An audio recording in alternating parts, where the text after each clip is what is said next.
এটা আমাদের কাজের সাইট। এই যে নিচে লিঙ্কন ঢালাই হয়েছে, বিসি জ্বালান দিতে হবে 2-1 দিনের ভিতরে।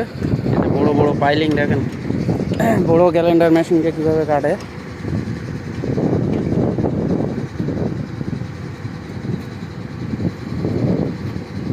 ওই যে একটা বড় গ্যালেন্ডার মেশিন, এই বড় বড় পাইলিংগুলো কাটার জন্য। আর এপাশে মাটি কাটা গাড়ি আছে।